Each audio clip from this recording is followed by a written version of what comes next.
Hi there, welcome to GrainTV. It's Wednesday, December 9th. I'm Kevin McNew, and we had a mixed day in grains. Let's take a look at the Grain Edge trading platform and see where we closed.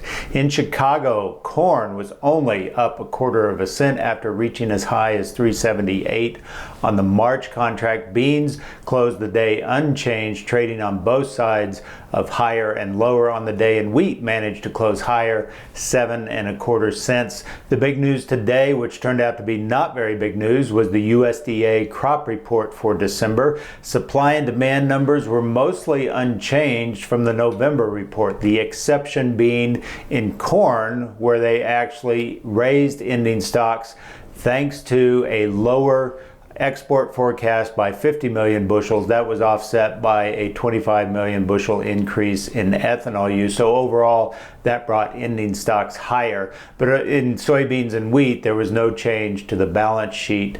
Looking at some of the global numbers, there was no real big change on the global numbers as well, other than wheat, where we did see an increase in carryout because of the revised Canadian crop that we saw last week from Stats Canada.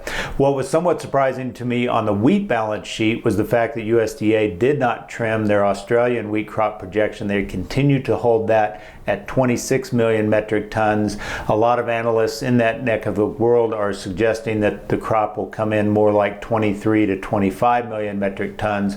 So that could potentially help lower the ending stocks down the road if we get a smaller Australian crop. The really big news of the day, however, was the US dollar continuing to fall precipitously after it started falling back on Thursday of last week thanks to the European Central Bank's monetary policy. We got that big 2% fall on Thursday. We did have a little bit of recovery in the last 3 trade sessions, but today we accelerated down, trading down another 1.2%.